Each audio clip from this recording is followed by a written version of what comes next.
Curtis, where did this thing called America go off the rails? Where did this thing called America go off the rails? Well, I guess I'd start by looking for some evidence that it was ever on the rails.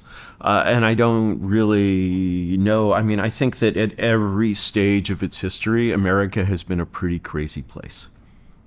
I agree that it's been crazy, but I also feel like it's, it went from kind of a backwater, colonies self-governing to becoming sort of the greatest power sort of in the world, eclipsing Great Britain. I mean, so it seems like there was a certain success economically, technologically. Well, it started with an empty continent, or not an empty continent, but a continent full of indigenous peoples. And it started with, this amazingly self-selected group. I mean, there were, of course, many populations that came to form America, but our culture has really been dominated by New England. And so sort of American history is the history of New England and all that it conquers, really.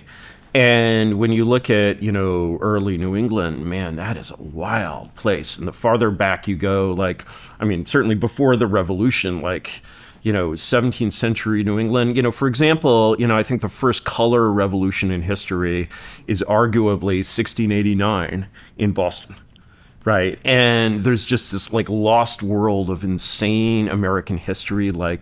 Nobody, how many people who live in New York know the name Jacob Leisler? So Leisler in 1689, when James is dethroned and the Dominion of New England is taken down, Leisler, who's I guess he's a German, he starts this revolt. He becomes literally the king of New York. Right, this is 1689? 1689. He becomes the king of New York. And when the new authorities, in England sort of come and reestablish their sort of connection because everything's happening by ship, in New England, it's kind of like, okay, you guys are reforming your Puritan, kind of Iran-style religious dictatorship. Okay, fine. But in New York, Leisler refuses to give up. And so he's going to be the king of New York. Not that he calls himself that. And they eventually, British soldiers have to, catch him and and hang him, basically. And so it's this insane piece of history. And I don't know if there's 100 people in New York who know that history. Probably not 1,000. So yeah, America's always been a great. Is that the moment when America could have got on the right track, Curtis? There is no right opportunity. Track. I'm Johnny Burtka, president of ISI. Thanks for watching our series Project Cosmos, Conversations on the Future of Civilization. This is what we do at ISI. We bring together great ideas and young leaders on college campuses across the country with the aim of restoring freedom and virtue in America today. If you'd like to get more involved, please like and subscribe and check out the comments section where you'll find a link to our weekly newsletter highlighting the best of conservative thought. Thank you.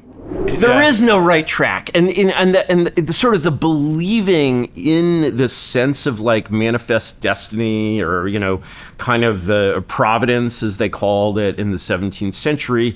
This idea of there being a right track is a very distinctly kind of post-millennial religious, idea in American history, and I think actually. For us, the huge step is sort of admitting America is a normal country. But I think these are different ideas, manifest destiny and sure. Well, that had that. Yes, manifest destiny has this imperialist kind of right. vibe, It has the idea that there's a logic to America stretching from ocean to ocean, and that can be a strategic logic. It doesn't have to be a historical. Sure, but teleology. The logic of Whig history essentially is what I'm referring to more. It's there's this sense of destiny that was very present in the early Puritans and sort of has been maintained even when we've become a normal country. I mean, could Rome though have had obviously in Virgil's Aeneid, there's a sense of destiny driving things. Is that a good sense and this is a bad sense? Or? Well, clearly Americans LARPed that a lot, but I think in Virgil's Aeneid, in a way, the Aeneid is a work of the Augustan period, right? And the Augustan period, you're seeing, in a way, the civilization that our civilization reminds me of most is very much the Roman Empire, because the Roman Empire is it has this huge spiritual void. It's this kind of empty place, but it's sort of descended from these people, the early Romans, with this awesome sense of destiny and this awesome, like, sort of religious, nationalistic kind of vibe. And so, Virgil's kind of looking backward a little toward that sense of destiny, but he's not looking forward toward the kind of like vast, irreligious, sort of hedonistic, materialistic swamp that Rome was going to turn into. And I think that understanding that we don't live in a Puritan republic anymore, we live in this sort of lost, materialistic, hedonistic world is like really, it's just important to understand about. So I learned this morning that Chris and I both grew up in New England. I grew up outside of Hartford, Connecticut, which was a city or town at that time that was founded by split-offs by Puritans who got fed up with the oppressiveness of that particular Massachusetts Bay Colony community, and they went down the Connecticut River and founded a new community, and then there was a split off from there down to New Haven, and they founded a new community. And Rhode Island is the same way. And Rhode Island, of course, is the same. And so I think it's quite interesting we begin with thinking about the kind of New England spirit, because I think this is at the core of maybe the question of where America goes off the rails, because notice from the very beginning, you have people who are seeking to shape and form a kind of moral community. You talked about it as a kind of Puritan republic. You read John Winthrop, you read the history, you even read Tocqueville on the Puritan founding of Massachusetts, and he praises it in some ways as a kind of the seedbed of a democracy in which people are engaged in seeking out together the common good. But when there's an obstacle to my particular way in which I see that, which is expressed theologically and religiously, we're going to go somewhere else. We're going to wander elsewhere and found a new community. So if we just like fast forward this impulse, how do we get from that to a nation that can no longer recognize there are borders that matter? We are a people that can be defined by something more than just the restless spirit to move elsewhere. We are going to become interplanetary, or are we going to cease to exist as anything meaningful? And I think already in the seedbed of that kind of need or desire to escape, which of course was an impetus of those who came over the ocean, this set into motion a kind of a deep internal conflict within the nation, which is, can we be at home in this place, and can we make a common home in this place? And a lot of our political debates today have a lot to do with that. Yeah, well, eventually you run out of room. And then you have to have then the old world that you meant to escape with its, with its class distinctions and its hierarchies and its Procrustean traditions, begins to just reemerge in an organic way, and we grow it. We become an old world country, and we lose just the sense of early New England being like a cult is really strong. They really had this sort of cult level of energy. And it's sort of interesting that so much of the 18th century is, of course, much more moderate than the 17th century in a lot of respects. And so you're seeing, things like deism, in the founding that you would never see in the 17th century. You see, sort of all these kind of Enlightenment echoes, but at the same time, people are still LARPing, these Republican institutions like the Senate. Like, if you speak on the Senate floor, you're speaking between two fascies, right?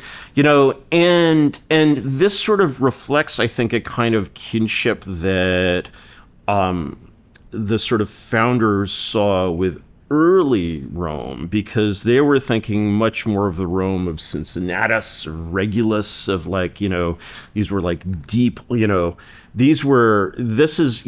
people really believed in the Roman religion, 200 BC, 300 BC, whatever, the augurs were taken seriously. And there's a book that I recommend, to everyone, which is The Ancient City by Fustel de Coulanges, which is kind of he was a French Victorian classicist, and, sort of studying like very early Greece, very early Rome. And this is a time when like civic energy is like intense. It's like Israel in 1948 levels. It's like we are together, we are us. The sense of usness is extremely powerful. You fast forward to today, and the word community is almost always a euphemism. And you're just like, why do we have like things like school boards? Like, who would invent the school board today? Well, a school board is an instrument of a community that cares deeply, deeply, deeply about bringing up its youth and its own culture or whatever. It's not even just, your neighbors. It's like and I don't think, the thing is that... It is your means of transmission. It's about transmitting your culture from this generation to the next. That's a community, and that's what the school board exists to do. But I think you're saying that today, when we say a community, we mean basically an interest group or it's a euphemism, or when we say the community, in the context of the city, we all know what we're talking about, right? And like But if I may, I wouldn't go so far as to say the initial impulse that led to the settlement of America to form communities, I would not go so far as to say that's gone, and that the word community is merely a euphemism for something that doesn't exist anymore.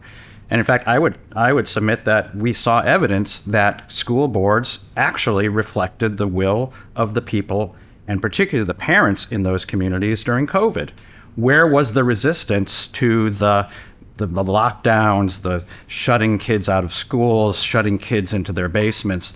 Remember, it was the school boards that then it turned out that the oppressive state entities were going to, call them terrorists, designate them as terrorists, and prevent the community from giving us some feedback. So I would push back against the idea that this is merely a kind of euphemism for something that's evanescent or unreal. I think America is a complicated story, and community still exists, but it's always been in tension with this kind of desire to flee, especially when the community may put impositions or obstacles in way of the fulfillment of individuals. And that, Roger Williams is one of the original versions of that.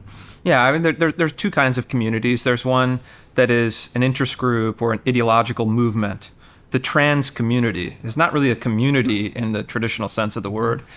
And so maybe we need different language for it, or we need to break that euphemism, the trans interest group, to distinguish it from real communities, which I actually would argue are still functioning and functional, and there are structural impediments to them being successful and to exerting authority, even at the local level. But look, I live in a small town of about 10,000 people, and it is a highly functioning, high trust, tightly knit community with kind of sub-community institutions. There are the Catholics, there are the Mormons, there are the evangelicals, there's the public school people, the pickleball people, the country club people.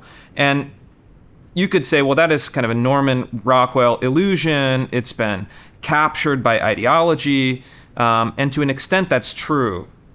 The school board is the perfect question. The school board turned during COVID in my town, and kind of friends of mine who are public school teachers say, we have a big problem. 25% of my girls in seventh grade are now furries or transgender or non-binary. And so there's a tension between the ideological pseudo-community and the organic real community. And I think the problem for intellectuals is that often intellectuals are precisely the thing they criticize. They're constantly moving. They're living in places that are organized not as communities, but as interest groups or ideological groups. All of their friends are in these institutions that don't reflect any real, local, tangible, human scale institutions. And so they imagine that those things are gone. I think those things are wounded, damaged, certainly have declined over the last 50 years. Intentionally damaged. The Robert Putnam thing, the Charles Murray thing, any of that is I think, sociologically correct. But they're not dead. And I think that the project of the right should be simultaneously how to capture, destroy, subvert, or rule these national institutions while providing kind of a trench network for local institutions to regain their function, regain their purpose. And as as we would say, they have to be essentially delegated the function and purpose for them to inhabit it. I think people are apathetic, people are scared, people are fragmented, distracted. But I think it's still functional.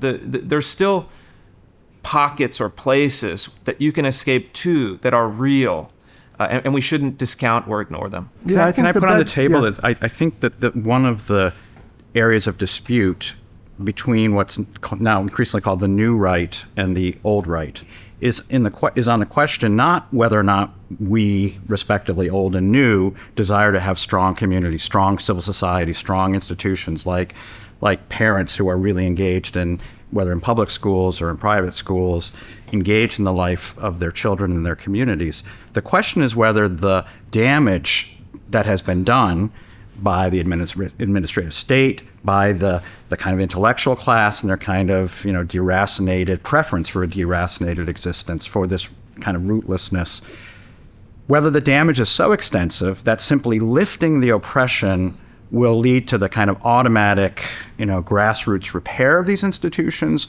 or whether these institutions now need the assistance of the political order itself. And speaking as someone who I suppose is in the new right, I'm in the latter camp. I don't have the answers for what exactly that would look like, but I think these institutions are so deeply damaged and our habits have been so deeply broken that there needs to be we need to think, and this is the task of the new right. How do we begin to repair the steady habits of the New Englanders and the kind of institutional dimension of life that I do not think is simply going to arise from spontaneous order? Mm-hmm. I think it's more likely to arise from spontaneous order than, with all due respect, conservative think tanks. I mean, the idea, it's kind of taking the failure of the Great Society and promising a new sociology or social science that could do it better.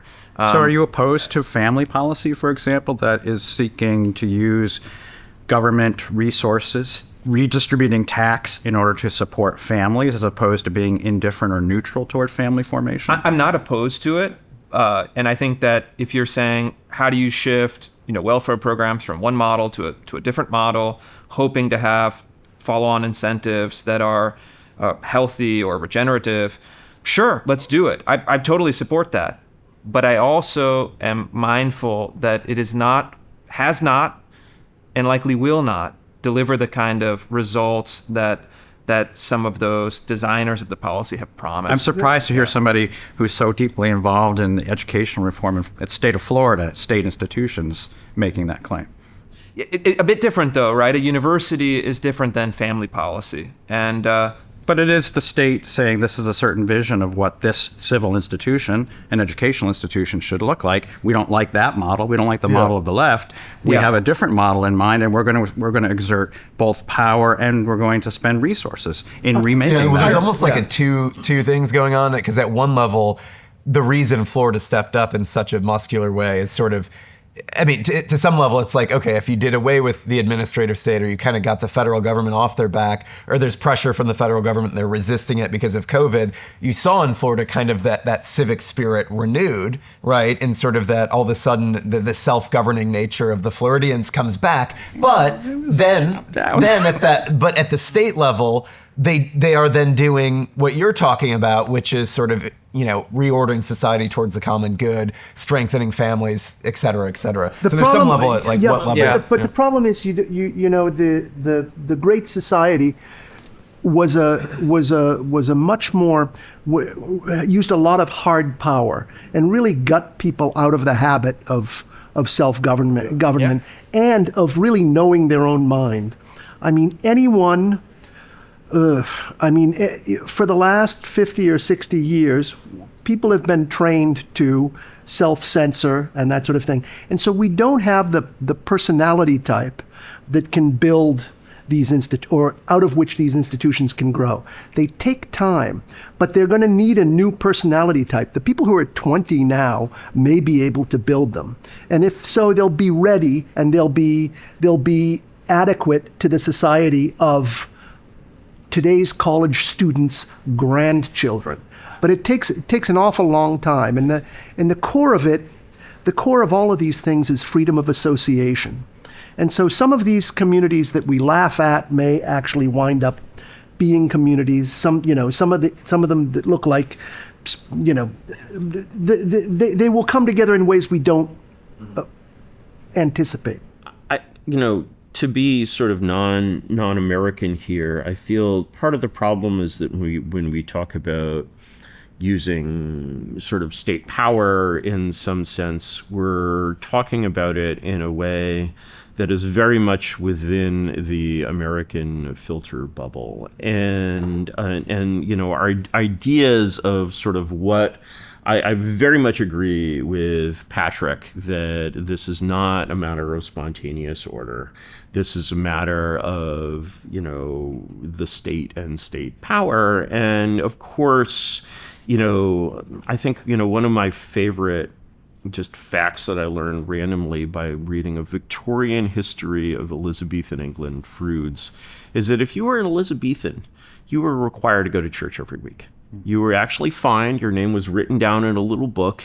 It was a system of, you would almost call it totalitarian in a way. They certainly did not have a free press at that time. And yet, Elizabethan society, produced the most, amazing, sort of artistic works of all of history. It wasn't a, cold, dead North Korean kind of place. And so when you imagine basically sort of uses of state power that really go far beyond anything that we've sort of considered here. So, for example, let's talk about welfare and the inner city. So basically, my view on this, these are very, very broken societies. They're clearly not fixing themselves in any particular way.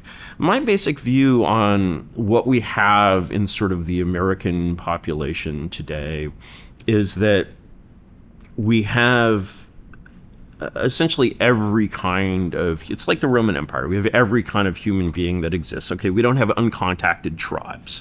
There are no, and that's a very interesting kind of human being. We don't have that, but we have pretty much everything else. We are not one community in any way, shape, or form, even leaving out our international empire. And in particular, we have basically two kinds of Americans. There are Americans who should be living in a modern way, who want to live in a modern way that's individualized, that's atomized, that's basically atheistic. And we have Americans who want or need to live in a traditional way. And so if you basically say, all right, there's two kinds of Americans, maybe you just get a chance to sort yourself. Maybe you say, all right, we're in a new world here. What kind of American are you? Remember the guy with the pink glasses? What kind of American are you? Are you a modern American who basically wants to live a libertarian existence and, live in this atomized modern way? Or do you want to be part of a community? Or are you someone who actually cannot take care of yourself in a civilized society? Because if you're not someone who cannot take care of yourself in a civilized society, you need to be part of a community. And what that means in practice in my world, which is obviously very distant from the world of the Trump administration, is you wake up, one morning, you're a gangbanger in Baltimore or whatever, and your life is about to change because your life is, you are not an aristocrat. You are not you have to be part of a society. And being part of a society means that you are going to get your welfare check, or however you support yourself, from your minister. And you are part of that community, and you don't pay taxes. Your relationship with the state is intermediated through your church. And basically, your minister can drug test you. He can assign you work. He can tell you, he can put an air tag on you. He can tell you where to go, where not to go. And let me tell you, for every gangbanger in Baltimore, if you were to ask, these are not people who go to church. But the thing is, if you actually look at their social connections, they are part of a society. And if they were to be assigned to a reverend, you would know which reverend that was. It sounds to me like there's a problem in a country. I understand you're talking in a non-American way. Yes. Intentionally. The problem obviously comes with the interaction of the 14th Amendment and the First Amendment, right? We can't establish a religion, and the rules have to be the same for everyone. Whereas I think you're looking at something where you'd have you have a two-part country. You're distinguishing between modern and traditional people. I think that in order to get to something like that country, you have to go back behind the 14th Amendment. In fact, I think you have to repeal the 14th Amendment, because the only institutions that we have for accommodating that level of diversity, where actually you can say, you know what, it's going to be Methodist ministers who are dealing with this in the state of Maryland and dealing with our gangbangers, and the only institutions we have with the requisite power and specificity are the states, and that so you'd wind up with an actual and actually removing the 14th Amendment would not just give you the status quo anti-14th Amendment, because we have so much more mobility today and we have so much more capacity to sort, that it would kind of wind up like this problem that we already have. That was his name, Bill Bishop, who wrote that book about the big sort. Yes. Yeah. Where, California turns into one sort of place and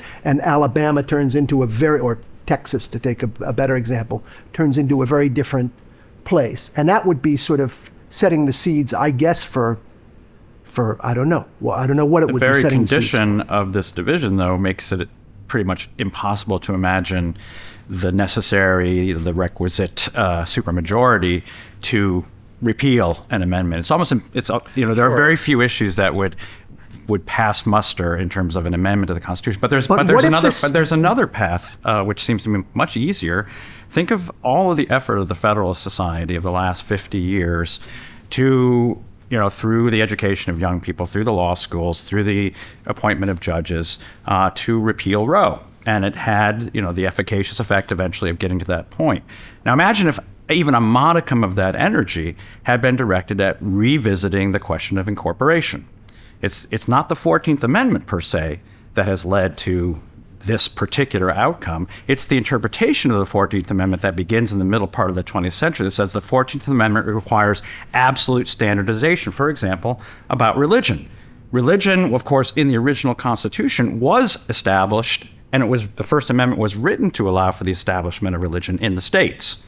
Now they had established churches until the 1830s? So yeah, it went away of its own accord. But it was not forbidden by the original Constitution. It was an interpretation of the 14th Amendment. It's not stated in the 14th Amendment. It was an interpretation of the 14th Amendment.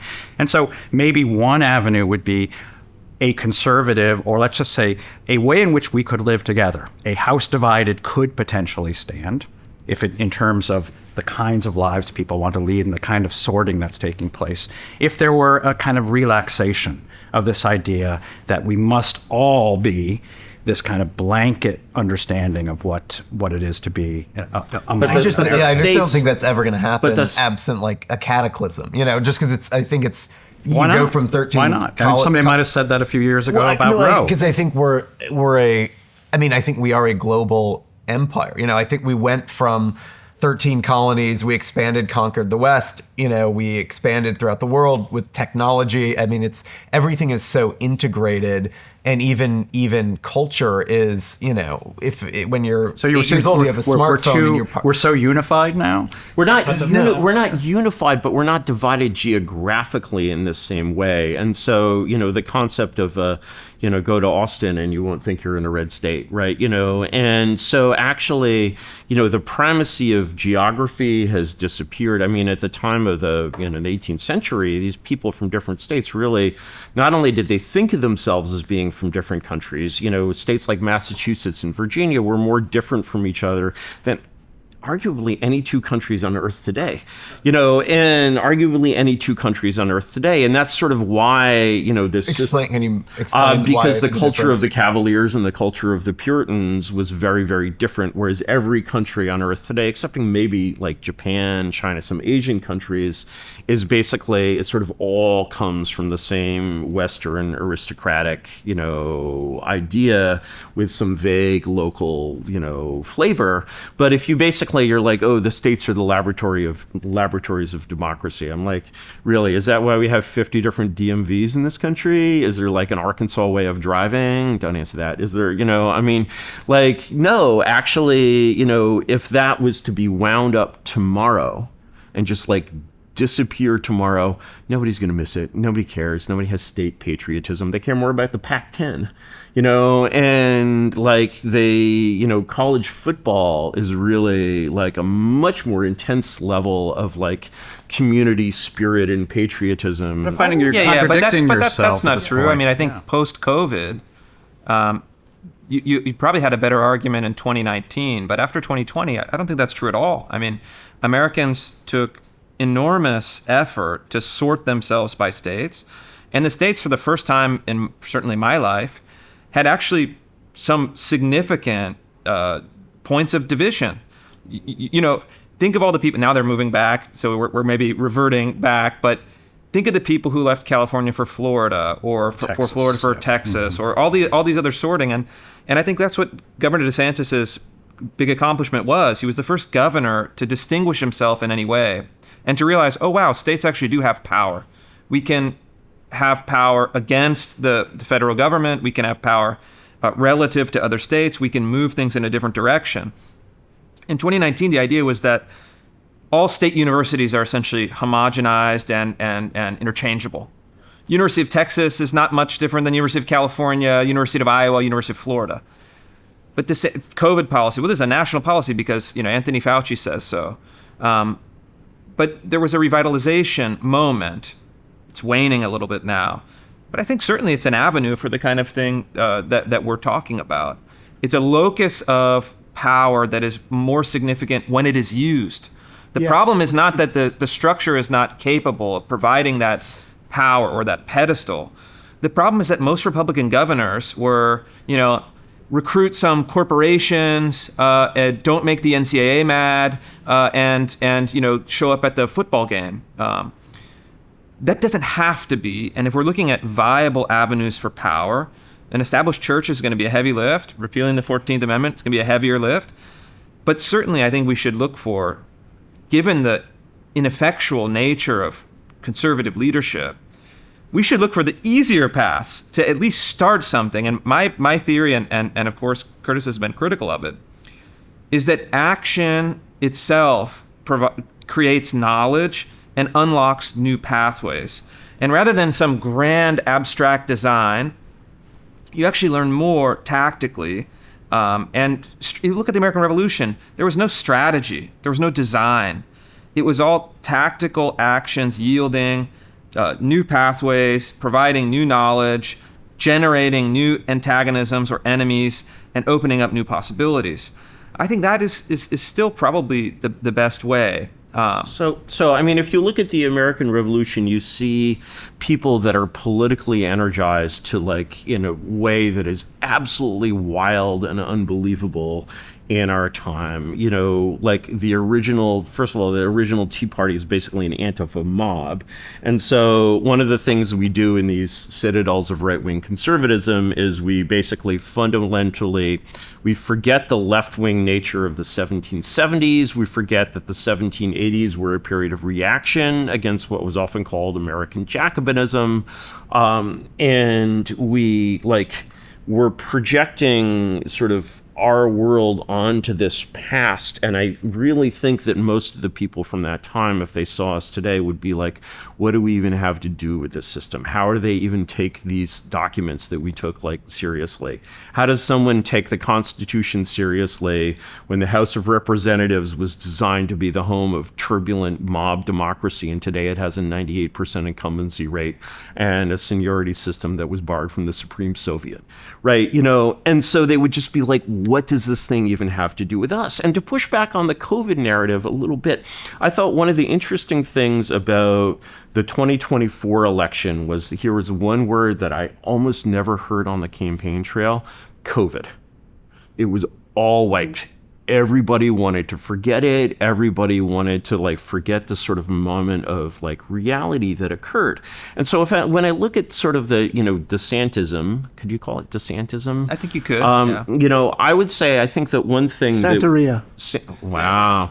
I think that one thing that we agree on is that when you're in the pursuit of power, every step you take needs to generate more power. Everything you do needs to make further actions easier. And so I would say that Dobbs, for example, is an example of the reverse of that. Dobbs made everything we do harder because we would have 20 to 30 seat majorities in the House, if not for that. For me, the thing that DeSantis did... I was using Dobbs in some ways, not as an example of like great success, but in a way as the reflection of a kind of a too narrow vision of what could be achievable. In other words, yes, overturn Roe, but what's the grander vision that follows this? No, but I think it's the narrowness. To suggest that what Chris was saying and that what I'm saying maybe aren't as far apart. No, I don't think they're. I don't think so. But let me present something that's a little farther from that. Which is that I think the best thing that DeSantis did was he turned Florida into a deep red state. So that's exactly what I'm. So where I was going with this is that So I think today J.D. Vance is going to be in my home state now of Indiana, which is being discussed to redistrict Indiana. Indiana is a pretty red state. To begin with, but this redistricting, like now with Texas, is designed to make it into more of a red state. Now, of course, this is causing great consternation and disagreement, but in a sense, this is a kind of encouragement. Let's sort ourselves. We're going to govern ourselves. Indiana will be governed as a supermajority of Republicans that will share a certain vision. And if you don't like what's happening in the state of Indiana, we are a society in which you can move. You can go to a state in which things are more amenable. So in a way, the taking and use of power in this case it has a kind of vision to it. Yes, it's tactical. It's doing something. But what it's also saying, the vision that is at the end of this is that we, the more traditional part of the country, want to defend ourselves. And we don't want to happen with what you were referring to, which is having NCAA and Salesforce and Eli Lilly coming in and telling us we can't have a religious freedom restoration But act. I think Patrick and Curtis, I think you both agree with Chris more than you realize, because when Chris is talking about action, unless I get you wrong, he's talking about the 1770s moment, which is when elites in both Massachusetts and Virginia, in their very different ways, realized they were sitting on an awful lot of natural resources and power, and that they were creating all the value themselves, and that that the king, useful though he was in other contexts until the end of the 7 Years' War, really mostly showed up to extract money for them, and they said, we want this. And that's where action comes in, for taking power.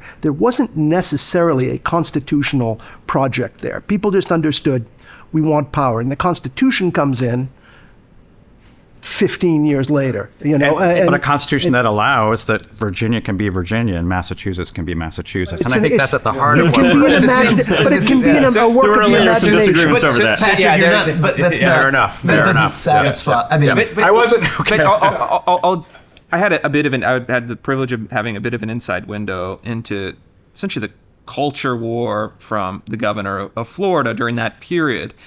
And I'll say that taking decisive, high-risk, high-reward action early on COVID generated enough attention, star power, admiration, where his popularity soared, and then he was able to fight other fights. And I think actually fighting itself generates tremendous information, and if you win, it generates more power.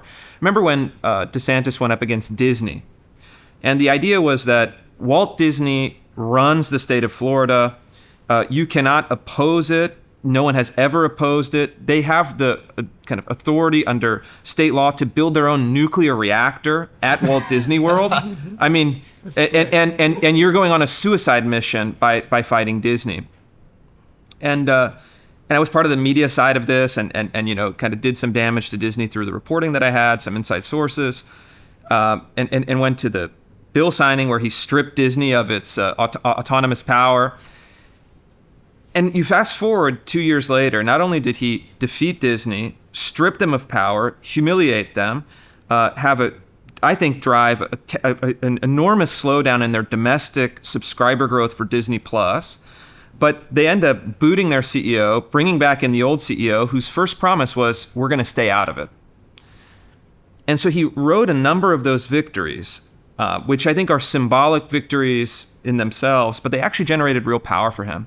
I remember when we went I went to the bill signing for, I think, the anti-critical race theory education reform, saying, hey, this is the ideology of our state institutions. We will not be teaching kids X, Y, and Z. We will be teaching them, A, B, and C.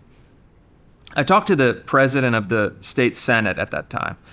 I said, we brought some of these ideas, into circulation, and now they're legislation within like 45 days. I have a little experience in state legislatures, federal legislature, which nothing ever gets through. How did you do it? And one of the other legislators in the group chimed in and he says, everyone knows that DeSantis is a star. He's winning. He has high popularity. We know that it's mutually beneficial for all of us to just get it done.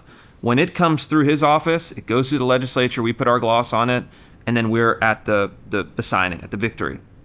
That since then has fallen apart. Why did it fall apart? Like the presidential campaign, yeah. And so his method of power went in a direction that didn't work. You can't fault him for trying. I think that's fine. Ambition is there. He would have been better off saying, hey, I'm very popular. Florida should repeal term limits, and I will rule Florida for 25 years. I think that would have been maybe good. Now impossible. In retrospect. But I think that there's still some valuable lessons there. And the lesson is, look, maybe you'll criticize me, for being, Mr. Smith, but actually the system is not the problem. We are the problem. DeSantis took action within the system, pushed the limits of the system, and it worked. It didn't scale. Looks like it's not going to continue. All those problems, which are eternal political problems. But the crucial nugget is that for those who say, oh, the system is so hard, the system is impossible, we can't make action unless some kind of abstract facet of the system is overturned first, I think does not recognize political action, political agency, political leadership really is the missing ingredient. And there actually is, power is there. It's up for grabs, actually.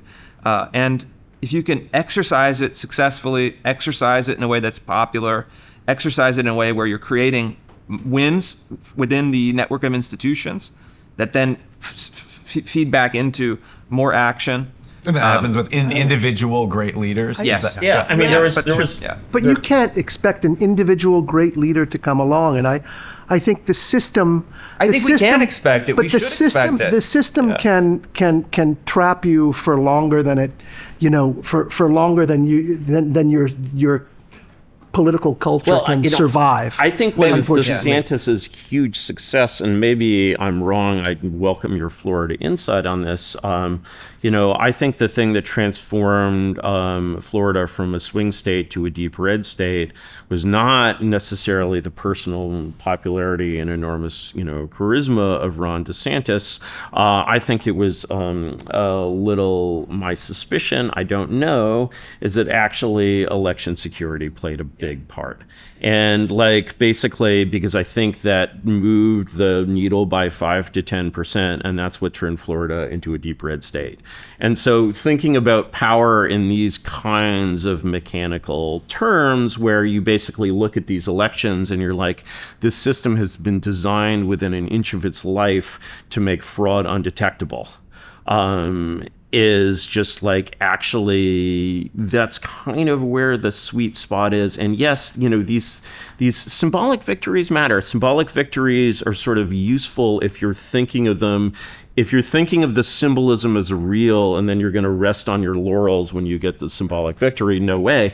But if you're actually thinking, I'm using this to compound power, then you'll do very well. That's right. And the election security was enormous. And I think DeSantis's great talent or great attribute that he had was not charisma, with all due respect, Governor. Yeah. Please, don't be upset.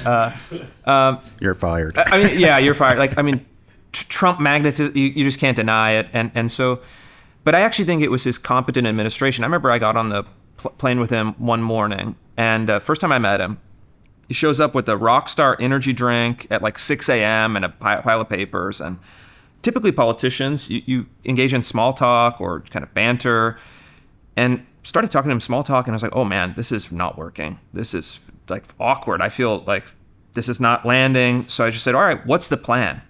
And everything, it's like you're booting up your computer. The guy's mind turned on, and he was rattling off every board, every statute, every maneuver, every person that needed to be persuaded, every appointment that was still open, he had like a 3D model of the mechanics of power in his mind.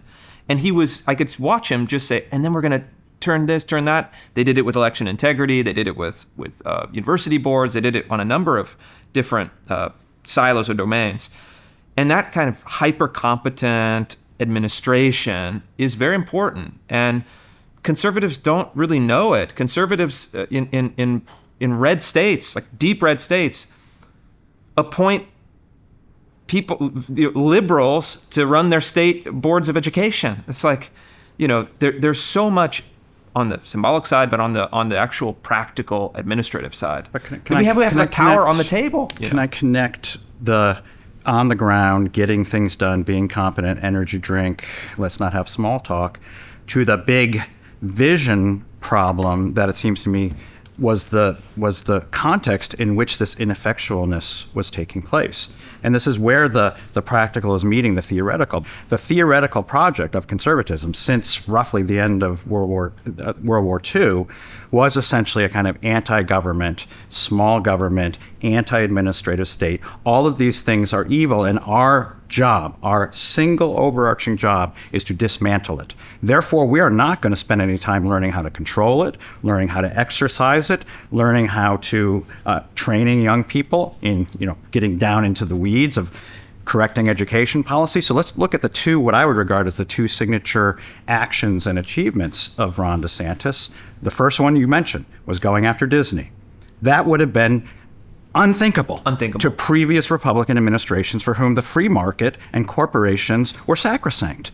And you don't interfere in the free market. You certainly don't interfere with corporations. But after 2015, that was all done when we saw what happened in the state of Indiana. And the second thing, touching on education, was, well, we don't interfere with the universities and the schools because those are the experts, and those are this is about free speech and academic freedom. And we don't interrupt with those, even if they may not align with the state's kind of general worldview. And that's done as well, because we now see that they are working at cross purposes in red states against the kind of basic commitments. So I think those two actions reflected not just, of course, strategic use that increased power, but also a fundamental shift in what we might think about as sort of conservative philosophy that was essential to begin to make those, to move into those spheres. But one of the failures, talking about how we started, this feeling of being like on the right track, the sort of belief in a track really is a very characteristic American belief, which is very old. And sort of post-war conservatism, which has always been, to me, I think, a somewhat politically compromised, effort. Nobody likes to talk about how in 1940 Wendell Willkie was a Democrat until 6 months before the election.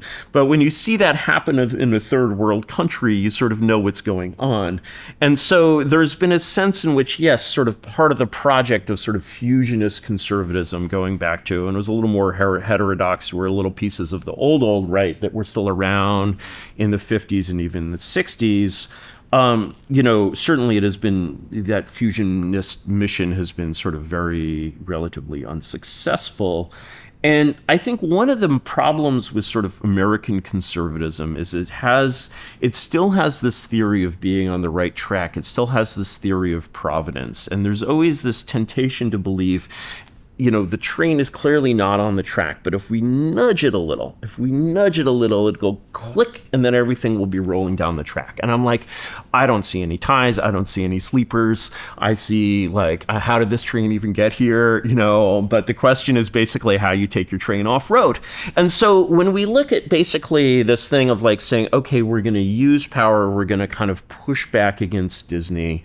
The question I have with these uses is just, you sort of want to situate yourself in a relative terms as a heresy. That heresy is like relatively important.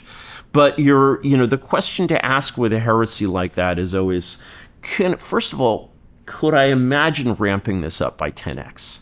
What would it look like if I ramped this up by 10x? Can we have a picture of what Ron DeSantis times 10x, Ron DeSantis times 100x is? Is Ron DeSantis going to start, for example, a Florida branch of, the Boy Scouts, where they're the Florida Scouts, where they wear Florida uniforms, where they that's going a little bit farther than Ron DeSantis has gone. And so, when we basically free ourselves. It's a good idea. It's not my idea. It's been tried before. It's been tried before, right? And the thing is, we could call them the young pioneers. He did start the Florida militia, right? He took some old militia law, and I don't know where it went. Maybe it didn't go anywhere, but not every reform benefits from being dectupled, right? No. Just because a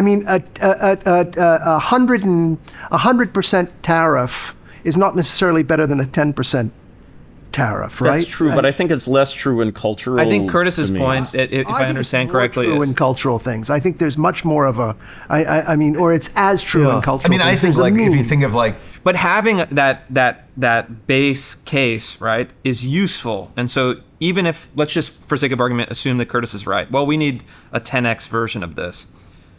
10x of what? Well, having an actual concrete example as a point of reflection.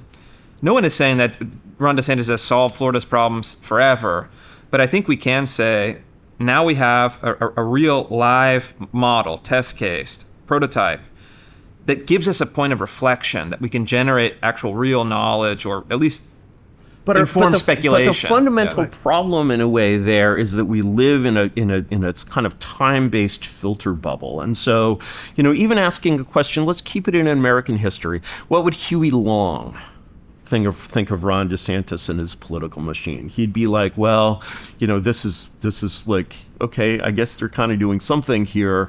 But the thing is that I think Huey Long would find it pretty limp and feeble and pathetic. But in American terms, it's amazingly, in the terms of today, it's amazingly muscular. And so actually having that perspective to say, yes, there are plenty of examples of 10xing this, but they're not to be found in present.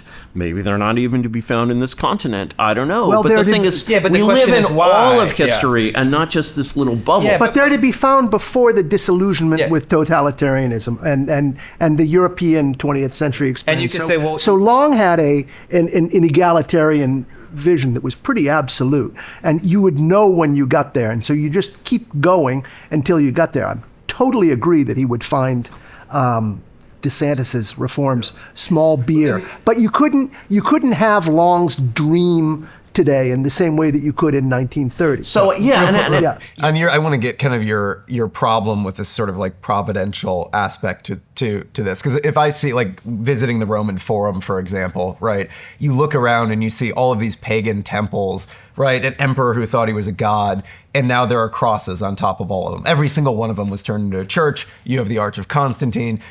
The empire in the West may have failed, but Constantine baptized the empire. It lasted for over 1,000 years in the East, right? So, like, okay, there's an example of 10xing, and it started with martyrdom, basically. And now in Rome today, the church is still there and Caesar's gone. So, like, I'm curious, Curtis, like, what is your end game? What is your 10x?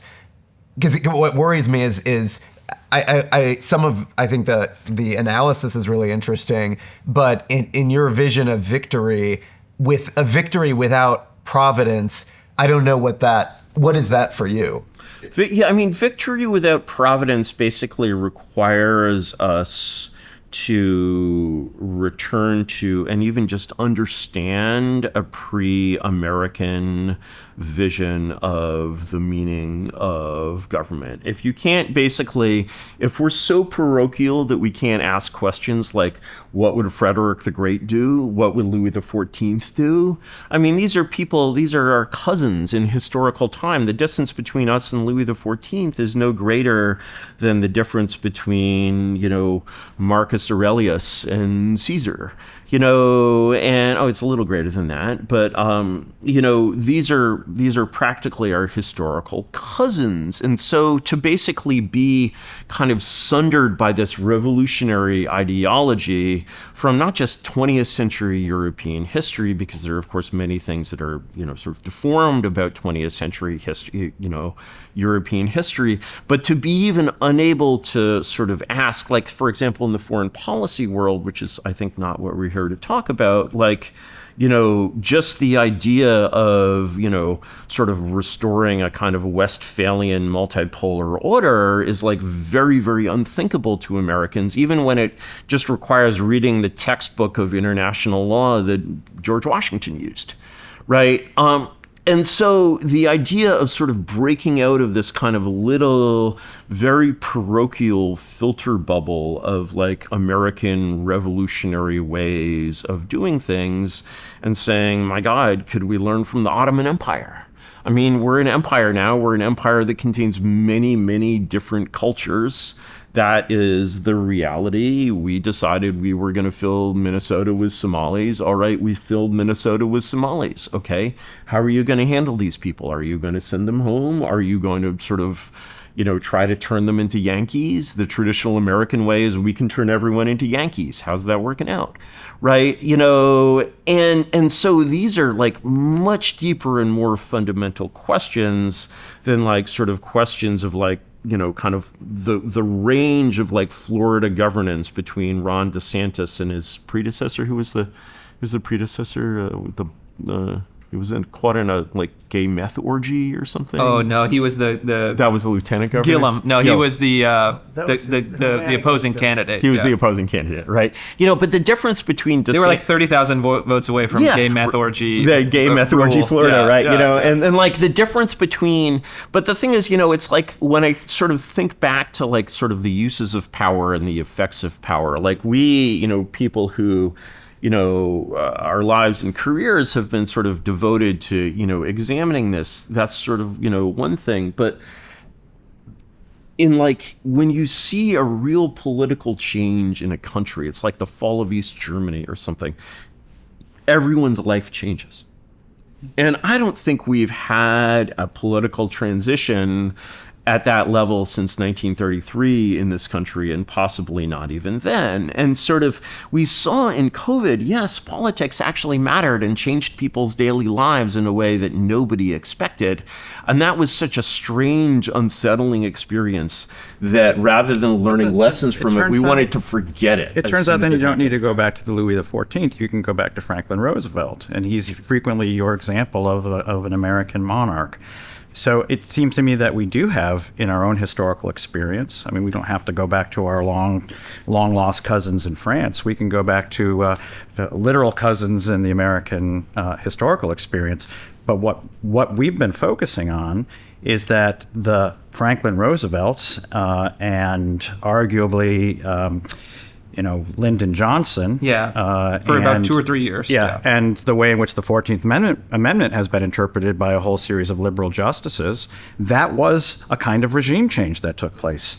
And that we are living now in the consequences of a regime change, the opposition to which was framed entirely in terms of, well, power is bad, the exercise of government power is bad because all these bad things are happening because government is imposing these views on us. It's affecting regime change. So notice simultaneously, the argument is the left is able to use political power to affect regime change, and the answer to this is to avoid the exercise of political power, which is a kind of insane position to hold for roughly 50 years. I think that is. I think we all probably agree with that. Well, you know, but that's a you know, let's you know, take the conversation in a more daring direction. I think that that's a thing that has been seen in the conflict of left and right, throughout history. I think it's a really common thing.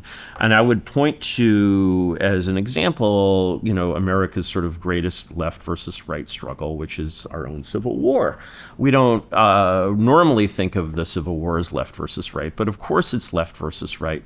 And there's an interesting asymmetry in the Civil War, which is that Boston really had very strong opinions on how Charleston should be governed.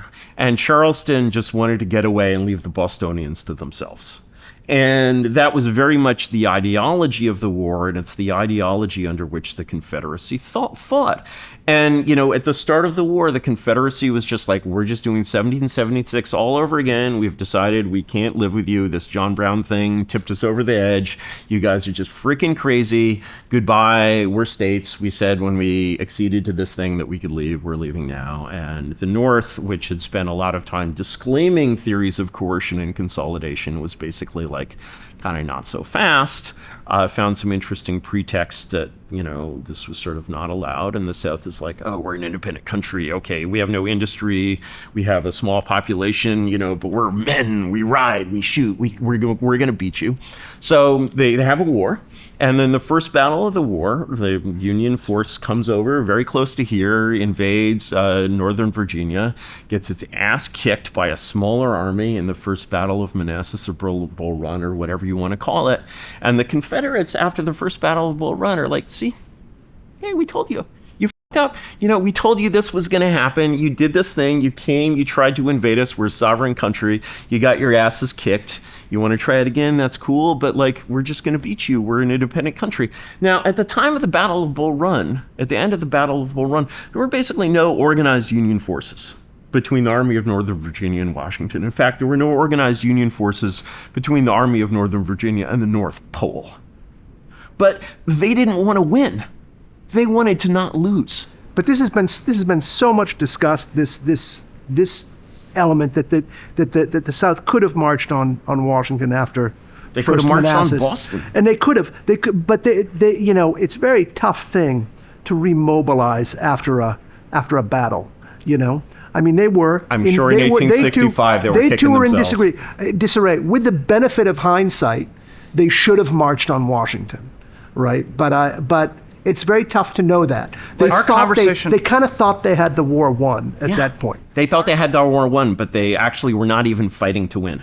Our conversation began with you saying that our country is made up of kind of these modern types who live in relative isolation or autonomy and are not traditionalists, and those who are traditionalists who may need it, who may rely upon it, and that our country can basically exist as two things. But what you've just described is the fact that our country made a decision, and it may have made that decision early on, that was the claim of the North, but it made a decision, no, we are not going to live when it comes to certain aspects, we are not going to live in two different ways. And so maybe the question before us, and the question that I think in some ways we've been struggling with, can we just get along in different parts of the country? I would certainly be of the view that on certain base issues, and slavery of course being one of them, the primary one, there is a way in which I think this country could and should and always should understand itself as a place that this would be a republic of free people. And ultimately that was defensible. But does that commitment then extend to every aspect of the liberationist ethos that you described as perhaps at the heart of this modernist enterprise? And I think that's the question that we're currently, if liberalism has failed, it's because in some ways this basic commitment to human freedom had a trajectory to saying you cannot be forced to you must recognize the freedom of somebody to be free of their biology. Right. There's a kind of trajectory or logic there. Well, I mean, this is the here's where you can't 10x it. Yeah. This is the I mean, this level, this sort of Americanism or really New England Protestantism as a crusading revolutionary faith, basically, yes, it's sort of, its desire is to sort of gain, or its natural instinct is to kind of gain power through revolution. And so if it finds a monarchy somewhere on the other side of the planet, it goes in search of monsters or to inside destroy. or inside of a person, or inside of a person's home. Common Ground. It's one of my favorite nonfiction books of all time. I have some memory of that period, having grown up in Massachusetts, and it's very interesting. It's a story of busing in Boston in the mid 1970s. I think the 74-75 school year, and it pitted a federal judge who was outside of Boston. His name was W. Arthur Garrity. He had drunk all of the progressive Kool-Aid and decided to order busing in Boston for racial balance. And he took these local neighborhoods, like spectacularly South Boston, which was Irish, and Charlestown, which was Irish and Italian, and he sent 50% of the kids into Roxbury and Dorchester, which were black neighborhoods. And there was a lot of violence, and it's a tremendous thing. But if I understand Curtis correctly, the point he's trying to make is that that American civic virtue, such as we understood it, maybe before the Civil Rights era or before the New Deal, that it didn't die. It was killed. Murdered. Yeah. It was, well, yes. I mean, and that's a specific type of civic virtue, and that's there's this, I forget who said in the 1950s that, anti-Catholicism is the anti-Semitism of the intellectuals. And some things never change. The best kind of vintage anti-Catholicism is from the founding period. And even a founder whom I admire tremendously, Samuel Adams, for his political tactician sense, I just politely ignore all of his anti-Catholic screed. I mean, it was an immense force that people forget now. But I mean, it was, it makes the Harvard campus anti-Semitism look like child's play.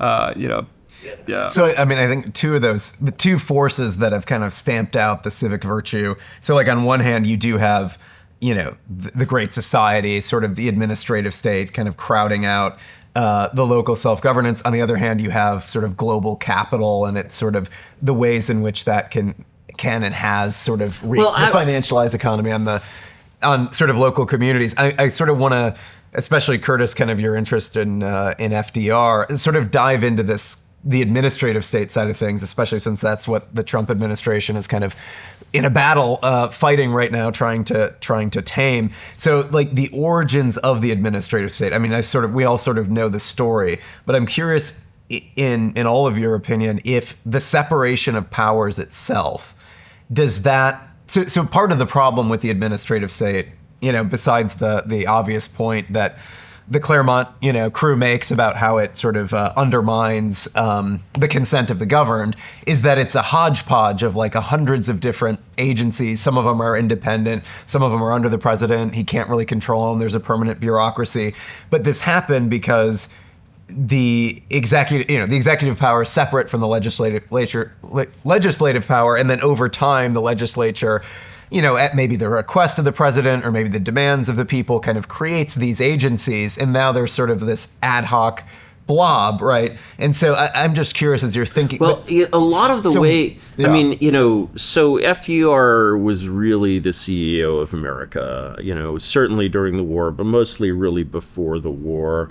And, he lost a few battles. He did not succeed in the court packing scheme, but he sort of succeeded in effect because of the switch in time that saved 9. Right. The NRA was defeated. So he lost a couple of battles there, but mostly he was establishing what we call the administrative state today is the personal regime of FDR without FDR.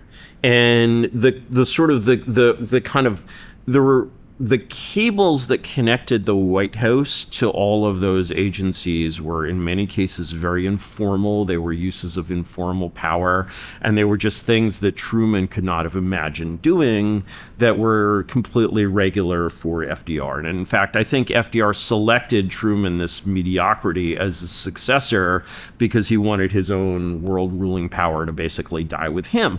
But the other factor of the New Deal is that the New Deal is this tremendous revolt of the elites. It is the coming of progressivism into power, which was sort of only partly seen by Wilsonianism in foreign policy, but it's basically the return of the native American aristocracy, which has felt itself very cut out of power in the Gilded Age period when America was very kleptocratic, and when it wasn't kleptocratic, it was being populist. Sort of, elites, people like Henry Adams, for no relation to Sam Adams, or very distantly related to Sam Adams. We really disagree about Sam Adams, but that's for another time. So we'll save it for another time. Parking lot afterwards. We can fight it out in the parking lot. I'm a John Adams man myself, and I'm a both, and I think that they actually have more overlap than you give. There's a great debate between the two, actually. That but there is, and I know that you think that Adams gets the better of the letter exchange. Which Adams? John Adams. Yeah, John Adams. Adams defeats Adams. And again, we can debate it. We can debate it. But in any case, basically, you would like Sam Adams. I do like Sam Adams. Yeah. I'm a Charles Francis Adams Jr. man. Actually, that's my favorite. Wow. But I really like Henry Adams. The connoisseurs. And I like it. And Henry Adams. Henry Adams is basically, in a way, in his position as editor of the North American Review, he's sort of America's top hereditary intellectual and aristocrat, and he's sort of the seat of the House of Truth. Henry Adams and John Hay, Oliver Wendell Holmes, the liberal Republicans and mugwumps of the time. This is the seed for. But Henry Adams is not a progressive. I would love to. We should. I'd love to. Not get in the into modern this. sense. Not in the modern sense. But in the sense of basically saying, wait a second, we have this very corrupt, very China-like in some ways, kleptocratic America, and it needs a guardian class. It needs elites. Yes, Henry Adams, very much so. And the thing is, the farther you go back, the more likable these people become, basically. And you can see why they thought that. You can see why they looked at Boss Tweed and were like, why is America's greatest city being run by Boss Tweed or by, Mayor Curley up in Boston, for example. And they, of course... But 60s and 70s white ethnic cities were run in the same manner. My father tells the story, says... there would be an Italian guy in the ward. He would go into the voting booth with the old ladies and say, "This is the lever that you want to pull." Boom. Yeah, and so it's the same dynamic again. But let's remember, it was these people who were voting for FDR. These were FDR's party. This is my grandmother, my grandfather, pictures of the Pope and John F. Kennedy and Franklin Roosevelt. And they didn't realize that they were voting for their own destruction. That's false. Correct. Yeah. This is a certain amount of attributing false consciousness. They were voting to protect working class interests, which we may think FDR didn't do that, but in their view, he did. Yeah. And that's why they kept voting for him. But they didn't see the difference between FDR and LBJ. Well, the long-term effects of the administrative state and the way that it was eventually captured by people who were increasingly hostile to those working class elements in the society. And that's been the story, certainly, of the last... Well, that's progressivism. That's That's what we're talking about. But I do think it's important for us to The people who looked at these understand Italians that and said... as we're speaking on behalf of the kind of the working class elements, both in the cities and in the heartland, that these were people who supported the Democratic Party, who supported the New Deal, who saw it, that this was contrary and against the kind of corporate interests who were threatening their livelihoods. There was a kind of populist element that was there.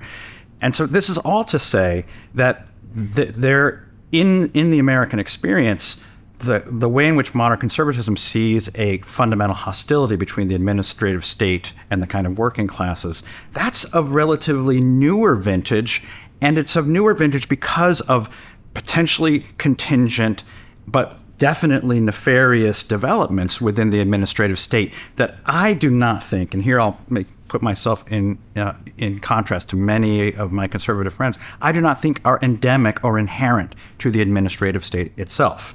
Aspects of it, sure, and the people who run it, sure, but in modern American society, in the complex capitalist global imperial system that we live in, the fantasy that we're getting rid of the administrative state was always just that. It was a fantasy, and what really needs to be discussed now is what can be kept, what needs to be gotten rid of, what needs to be excised, and how do you reformulate it? That's the question. I think we all agree. I don't know that I agree. Okay. I think that Patrick's right, that bureaucracy is here to stay, and the expertise that goes with bureaucracy. But I think when we talk about the administrative state, we're talking about a kind of let's just say an insulation from checks and balances, which the entire system has kind of conspired to give certain people in the government for different reasons. Military secrecy is a very interesting, exceptional part of it that's really worth discussing. But the part that's in the domestic political apparatus has to do with the fact that it comes along with progressivism and with civil service laws, with saying, like, Congress can't touch these people and the president can't fire them except for cause. And at that moment, they are the part of the government that has floated free of checks and balances. Okay, there they are, and then they're building up expertise. And then there are certain parts of the government that are the only people with the expertise to figure things out. Like if you're like an SEC regulator, you can make or break any corporation, and you become so valuable to a corporation. You become like a $1 million a year consultant. And so these people have tremendous power, and compounding it is that Congress wants to give them power, because when you get into things like abortion, it's like, man, you think I want to vote on that? It's like, no, just let someone take it away from me. Let the justices take it away from me. And so then you get Congress's wish to deliver power to the justices mixed with the regulatory apparatus's insulation from democracy. And then the justices and the regulators begin to bat problems back and forth. And the people, just without anyone ever deciding it or without anyone ever declaring a coup, the people get taken out of the picture. Yeah. And I think that's a very different thing than just bureaucracy. Can I comment on the substance of that? I think because that's a really interesting thing, but I want to unpack it and break it down a little bit. I think that, generally, and the Trump administration is obviously very much an exception to this pattern, but, in Republican and Democratic administrations, both, I think, I sort of grew up in the deep state. My dad was a foreign service officer, and, the attitude of the administrative state toward the chief executive, who is nominally their supervisor, is very similar to the attitude of, like, Whitehall toward the king. They're just like, and it's basically, actually, the King of England has all these reserve powers. He can veto legislation. Do you know the last time that an English monarch vetoed legislation? I believe that he intervened the Queen intervened in the Australian Prime Minister's election. There was some Whitlam in the 1970s. There was a sort of, but it's unclear whether did she do that on her own account. I kind of doubt it. Like, this was his power used. All I know is that in, I believe, 1703, Queen Anne did veto an act of Parliament. Oh, okay. And so you see basically like the fading of the power of the White House over the executive branch, and really we don't have an executive branch, we have a legislative branch. Because, the administrative state is run by Congress, and the fact that Congress basically cedes, sort of all of this authority to the administrative state, and that's what Congress is there to do. Congress is a buffer between democracy and the real government. It is an explicitly anti-democratic arm, because you basically cannot unseat the leadership of either party, with conventional political tools. The House has a 98% re-election rate. 98%. And if you do get elected as a freshman, hey, here's this whole seniority system that nobody ever wrote about in the Constitution, but that seems to be a sacred part of our democracy, right? And so you actually have this system where the voter has been disempowered because nobody even cares about these congressional elections anymore. They're decided by who has more lawn signs, right? And so actually everybody cares about the presidency, and the presidency normally, except in a situation where he's trying to take control of the administrative state like now, which is crazy and wild and fun, the presidency is like the King of England. Like, imagine if you got to vote for the King of England, some Kardashian would probably win, right? And so you have this system where, and to go down deeper into this sort of question of bureaucracy, for me, what defines bureaucracy is that it is fundamentally procedural. It sees its nature as basically scientific and procedural and going through a sort of formal process. And this idea of scientific government is the only way that you can develop this kind of uncommanded sort of state in a way. And so when you were thinking of the expertise of SEC commissioners, I was like, well, what about virologists? The justification is procedural. That's the Weberian idea. But they do have class interests. A bureaucracy does have class interests, particularly when they're drawn from, university experts and they have their own self-interest, and the self-interests of virologists turned out to be to invent more dangerous viruses rather than to protect us from dangerous viruses, right? And so you see, what is missing, and what I sort of want to draw attention back to is that if you are saying you want to run the US federal government in an executive top-down manner, you are saying you want this gigantic thing to work in a completely different way in the way that it now works. If you actually wanted to do that and your goal was only, how can I make this thing more effective? Let's say you have something the US government is doing, I don't know, the Department of Transportation.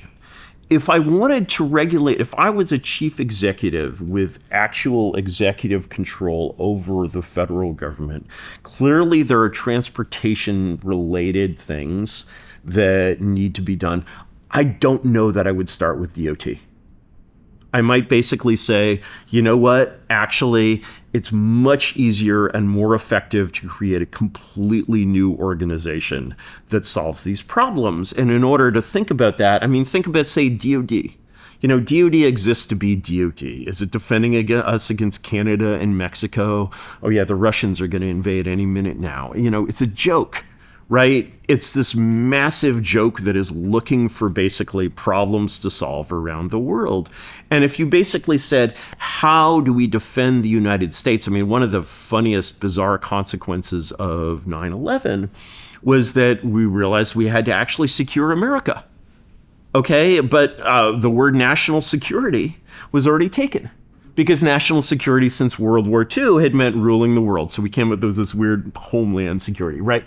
And so an unfortunate choice. Even the mission of these agencies is open to question.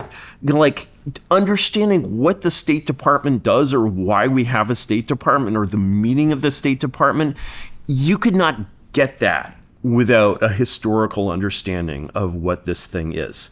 And so when you're actually talking about, the restoring executive authority over the administrative state, I think it should be very clear that if you actually had executive authority over the administrative state, in most cases, maybe not all cases, maybe you keep like the Coast Guard. I don't know, Coast Guard. Definitely the Coast Guard. Definitely the Coast Guard. But for most of the things that Washington does, it's like, would we even be doing this thing?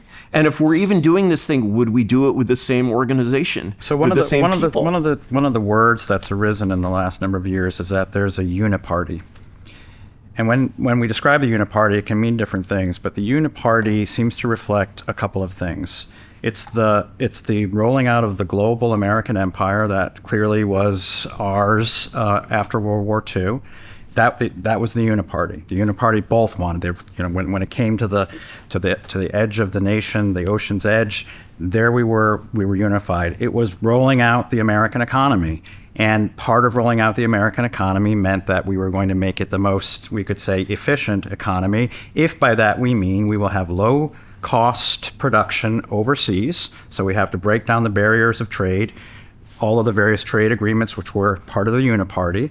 And the Uniparty was agreed on that, Clinton, Bush, et cetera, and the result of that would be this kind of ongoing, globalizing, deracinating, kind of increasingly hostile or undermining of the prospects of the working class in America. Now, you could say that, okay, the president is powerless and not affecting any ends as relates to the bureaucracy, or you could say something else.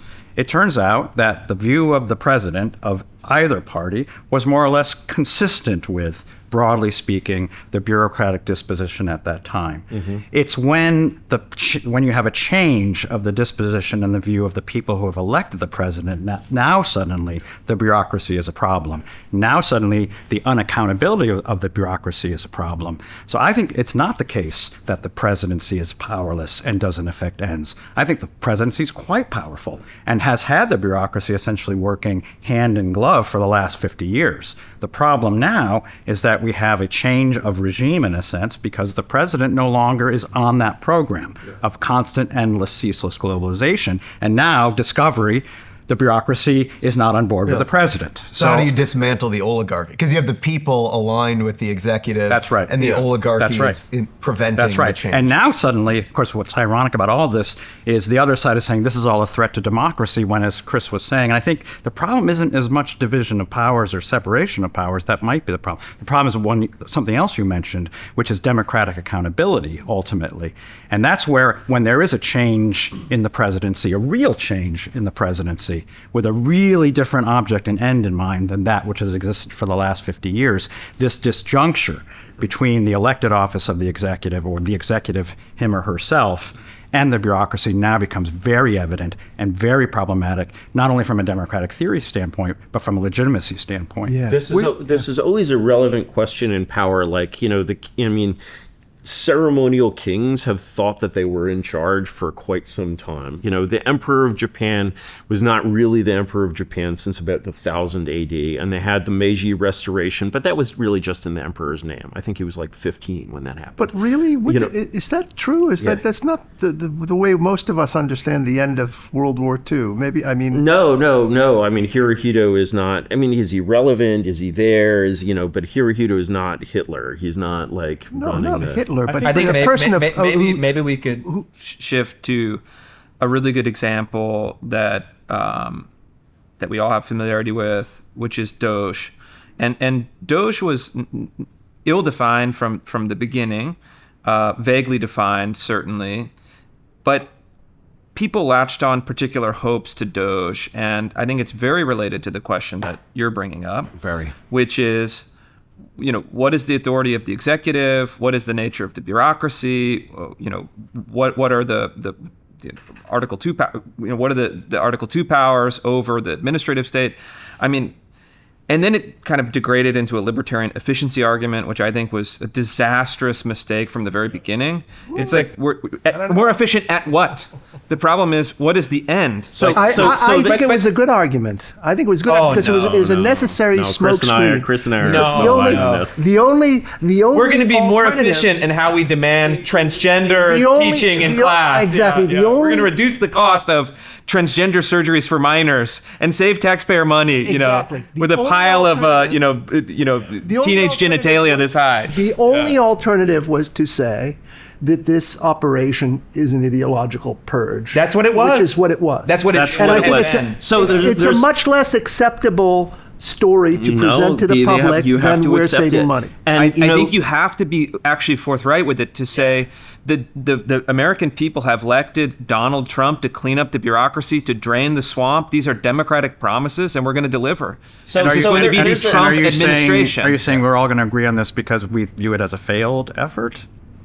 I'm not sure. I think we're all going to agree that it's an important example, but we probably have some different interpretations. Maybe you can tell. Ideological purge, and it's a power structure. It was a place where, where the Democratic Party predominated and was able to send its operatives when they were out of power. I think the absolute front page revelation of the kinds of programs, what was being funded, the publication, the USAID, that it was essentially a front for very radical Democratic Party agenda, that was extremely successful. Yes. Whether or not the purge was thorough, et cetera, et cetera. But I think it's and these are early innings still. But it's a corrosive thing to say you can't work in the federal government if you believe this or that. And I think that there was a lot of that. What? Why?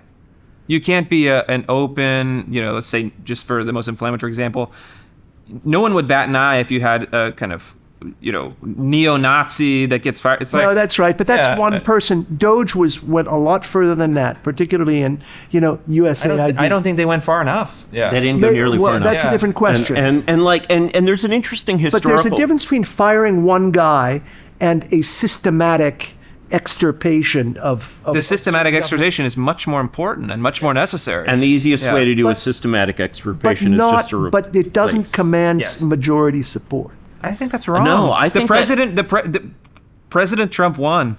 And so he gets to determine who is in his administration. The consequence of the argument you're making is... I understand the argument. No matter who is the president, you'll have a full-time... you look at the donations by government department to political candidates. I do see it's like 96, 97, 98%. It's almost university levels. Giving money to... No, it's worse. Yeah, it's like...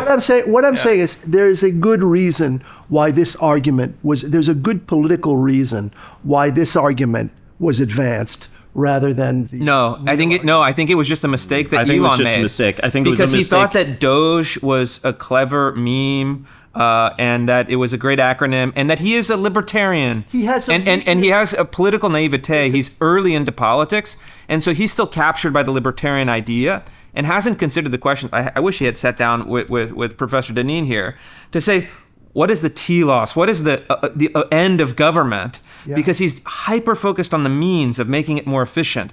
But government does not operate like a car factory. Mm-hmm. Government operates on a different set of principles towards a different set of ends. And if you still have all the regulations in place and you're just...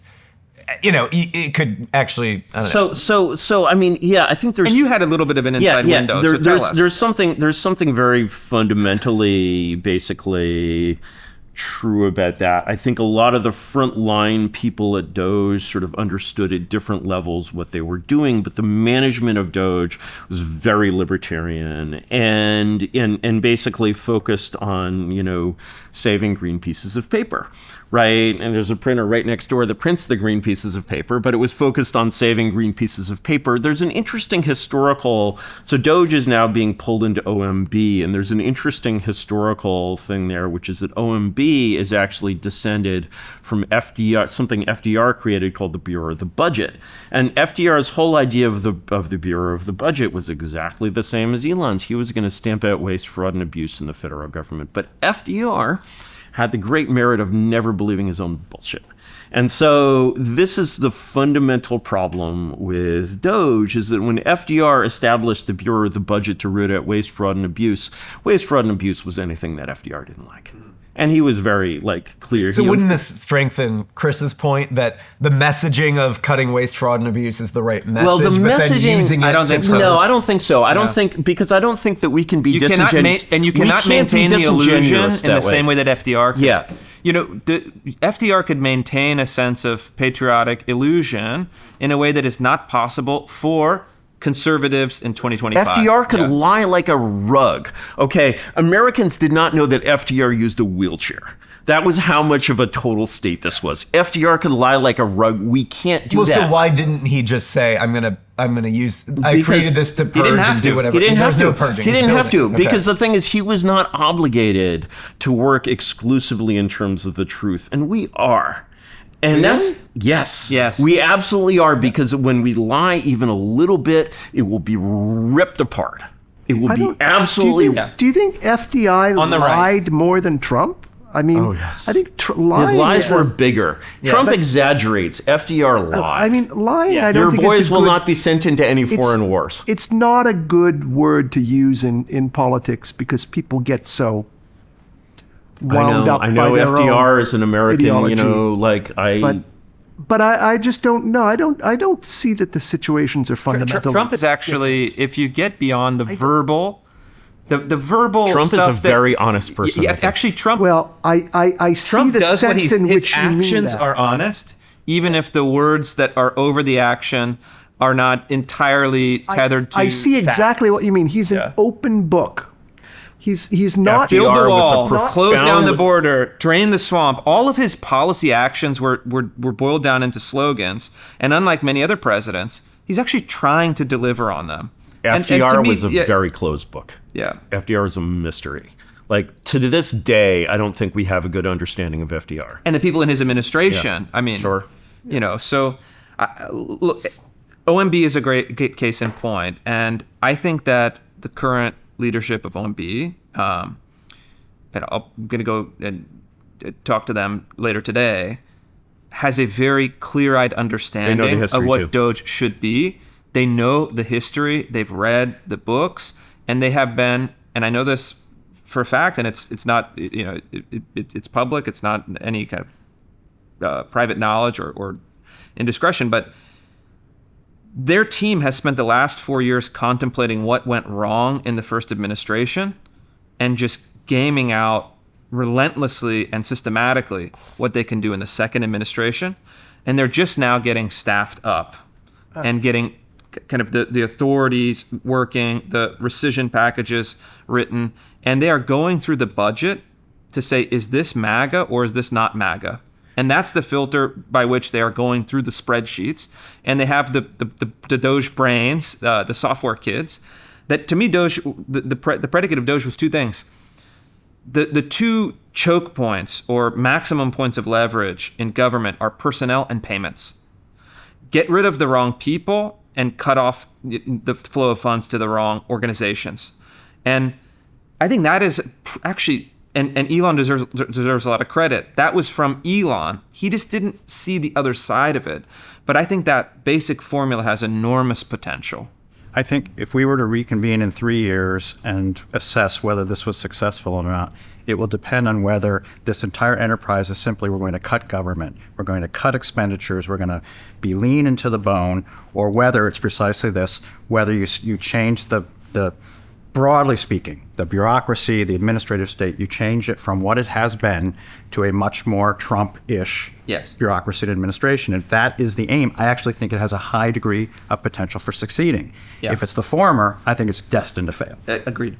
And you mean ideologically? No, I just think we are not getting rid of the bureaucracy. Right. It is not going away. Yeah. It can be trimmed here and there, but it's not unless you have away. 60 votes in the Senate, the fundamental structure will not change. I'm very interested in knowing, though, what changed between Trump 1 and Trump 2, because if you were looking at Trump on the day he left office, he seemed to understand the job no better than he did on the day he came in. He seemed to have a flat learning curve. Very little got done outside of the Supreme Court. There are good things about Trump 1, like that he didn't fight any wars, but you would not have expected him to have the wherewithal to have such a presidency as transformative as the one he's had in the first 6 months of this second term. I mean, the stuff that's happened, not just DOGE, but the fact that there have been like 600 deportation flights sent. Whether you like these things or not, my point is only to say that, like, this is a huge change. Yeah. Now, where did that expertise come from? Well, who was the person around Trump who masterminded this? Was it Stephen Miller? Where did the inspiration for this new approach come from? I think it's the whole team, and I'll just use OMB as the example. I was at OMB in October of 2020, so right at the end of the campaign season. And I remember conversations where they were starting to generate these plans. They had just gotten on their feet. They had just staffed up people that were, loyal to the president's vision. They had just figured out the ropes of the job with coming in as brand new people. They couldn't inherit the Bush machine. They couldn't inherit the Reagan machine, what was left of it. And I remember in October 2020, we were looking through the budgets on critical race theory at the time. That was the thing I was there about, executive order. And And the OMB staff have pulled, they said, Chris, we're spending hundreds of millions of dollars supporting, left-wing race ideology. We have to defund all of this stuff. And if we win, we're going to get to it.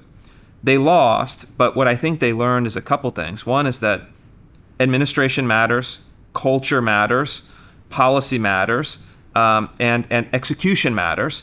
And execution can be boiled down to spend money on good things, don't spend money on bad things. Good personnel. Exactly, which is also, you cannot make that determination by efficiency alone. A more efficient bad thing is actually worse than an inefficient bad thing. And I think what happened is that all of those folks went into a kind of government in exile, or government in waiting, whatever you want to call it.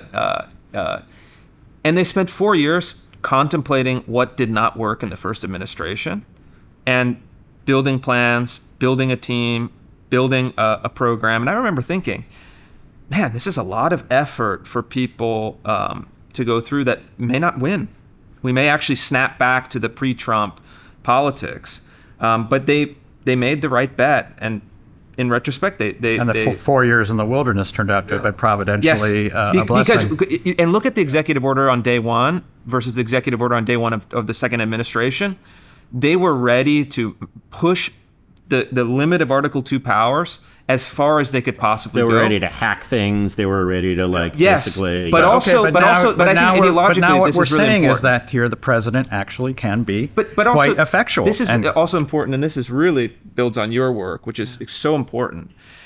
There was a Lyndon Johnson executive order from 1965 establishing affirmative action. 11246. 11246. I was talking with Trump administration officials in 2020 about what's the possibility of rescinding 11246. Impossible. This was the height of BLM mania. The other thing is the context changed.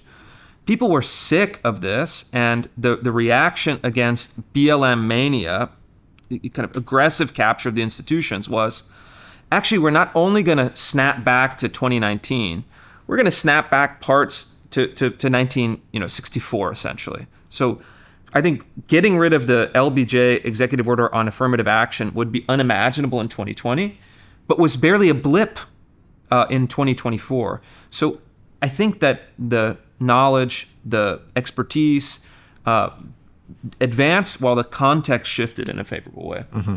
And I mean, the circles, I think, were pretty, it's like you had Chris doing what he was doing, Patrick doing what he was doing, the Claremont crew, the NatCon crew, and they're not all totally fundamentally aligned on everything, but these are small circles that overlap that then, when the administration people are out of power, they're easy to get to, they're available, they're intermingling, and so now they're all in power, right? And we're seeing kind of the fruition. So I'm curious, though, more like the end game to which this, the administrative state is changed, trimmed, it is your people. Like, what does victory look like for you guys? I want to emphasize one thing that maybe I didn't emphasize strongly enough earlier, which is sort of comes out of I guess I have no experience in government other than seeing it as a kid.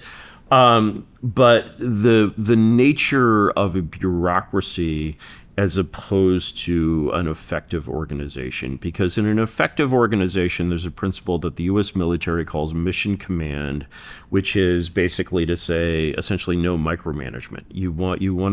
You're in command, you tell your subordinate, accomplish this mission. I'm not going to tell you how to do it. I'm going to give you the resources to do it. This is the way all efficient armies work. This is the way, I think it's actually a German term from World War I. I'm not going to try to reproduce it. This is the way all companies work. And this is not the way a procedural administration like the U.S. federal government works. Yes, it has a pyramid-shaped org chart that looks like a command structure, but the normal way that the federal government works is that your boss is sort of what we would call in the tech world an exception handler. Like you have at every level in the administrative state, you have a process that you're supposed to be following.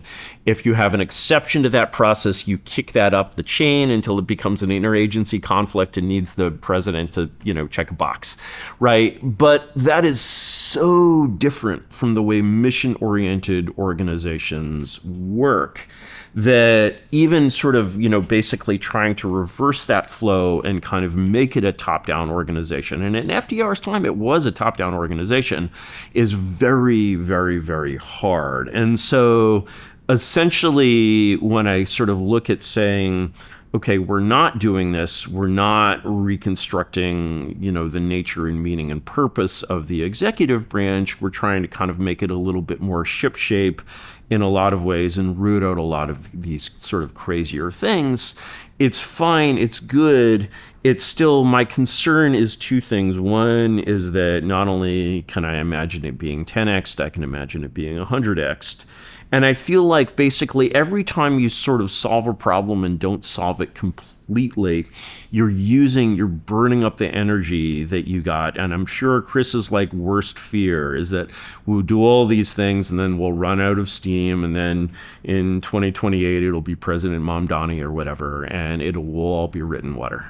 That's my worry. For sure. Yeah, no, I agree. And I think that you have to go as far as possible. And, I think USAID is really the right objective that you should have immediately.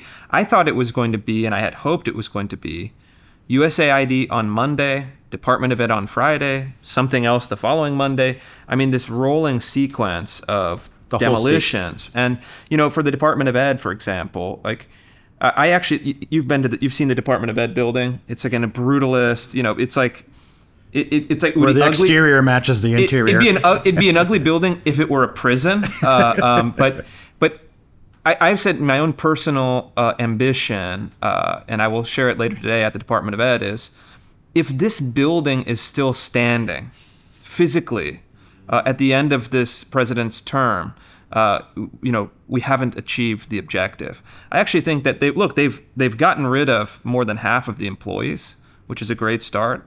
They've cut billions of dollars in grants that should never have gone out. They've consolidated the kind of power. They still have some necessary functions that are statutory that they can't get rid of. I think they should spin those off, and then just level the building, which is again a symbolic victory, but I think historically has leveling demonstrated buildings is really good. It actually works. It sends a pretty big message. And I actually think that on the kind of rubble of that building, you build a beautiful neoclassical small-sized building that you staff with people that have a vision of the true, the good, and the beautiful, and you say we're leveling this brutalist, kind of abomination. And we're erecting a new building that is beautiful, that point towards some higher purpose. I think that we're rightfully exploring, what can be done in the immediate with the bureaucracy that exists, but we also need the telos. We need the vision. Johnny asked the question, what will constitute success? Let me offer at least one possible suggestion.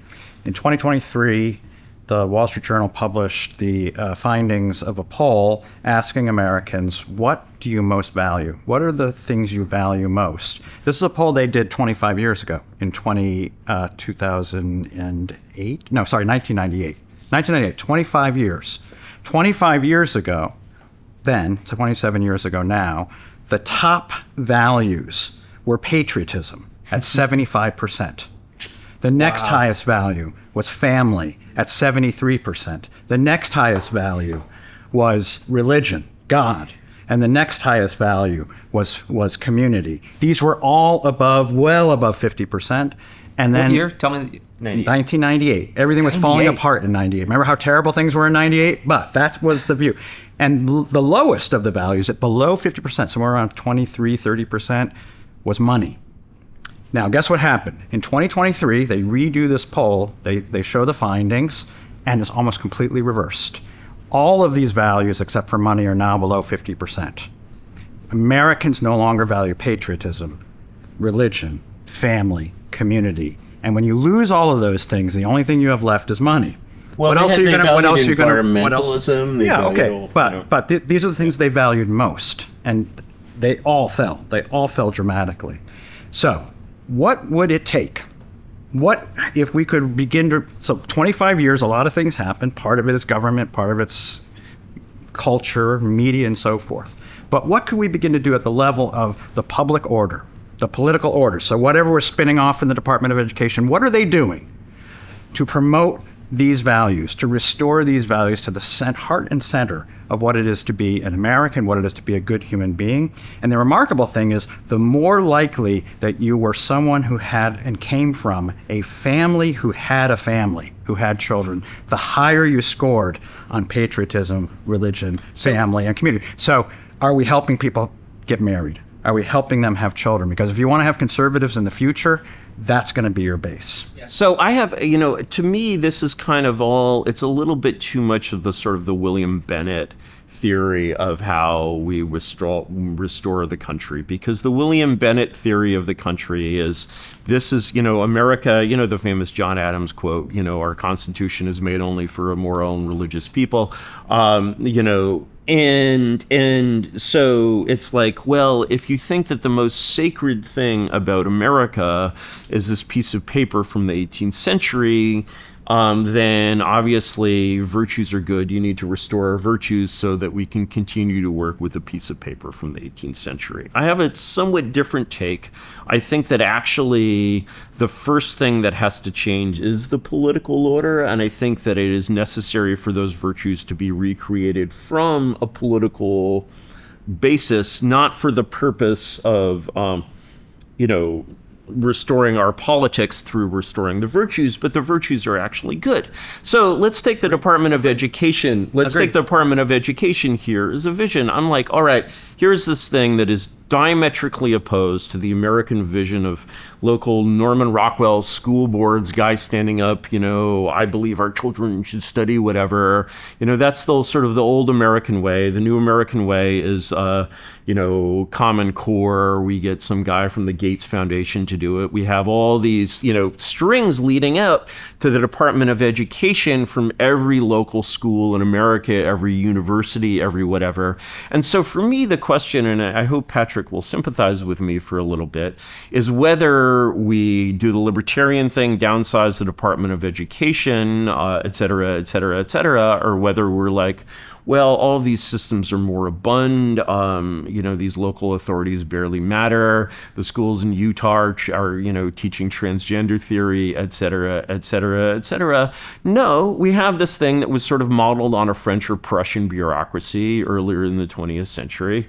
It was always said that in France, the Minister of Education knew, from his watch what all the students in France are studying at that time. I'm like, we have a public school system that absolutely stinks, that needs to be reconstituted from top to bottom in every possible way. For me, this is the job of the Department of Education. And I'm basically like, yeah, I would basically use the Department of Education to essentially revolutionize education in America in every single public school. And I would basically get to 4 years later, my goal would be, you're going to have to know Greek and Latin to get into Harvard. But Curtis, could I draw you back to what you said at the beginning of our conversation about having there being a variety of different Americas or different types of Americas?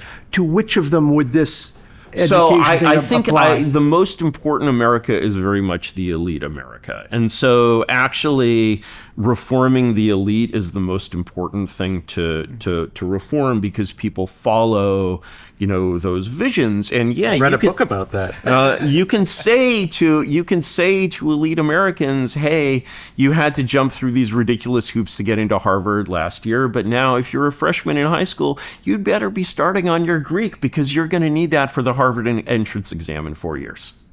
And the one that John and Samuel took. Yeah, the one that John and Samuel took. I think this underscores, in my response to Johnny's question, I actually think that the aim should be to make America more one thing, and it would be the thing that I would say as a conservative, it should reflect certain kinds of values and certain kinds of virtues. So where we began was, okay, the country begins with a kind of, we're going to, each state's going to take its own path. But it is a nation, and it has certainly become more a nation over time. And so simply to say we're just going to secede into our particular corners, there's going to be a certain amount of that, and there's enough federalism, and I think there could be more federalism to make that possible. but it's still going to be more one thing than another. And what we've now come through is a roughly 50-year period of time. Chris's book is really centrally focused on this. Chris Caldwell's book, which is that it became more one thing in a progressive direction. It had the power of the government, the expenditures of the government, the bureaucracy, the judiciary, all aimed at that one America that would reflect a set of progressive values. And we've seen the outcome of this. We see what this looks like. So I think the aim should be not simply to dismantle, yes, but to replace. I think that's not true, just replace the government, but replace the America that in some ways fostered and brought it to be. I think that's right, but I think there's a point of convergence between what you two are saying, and with which I agree. So we're kind of all in the Venn diagram.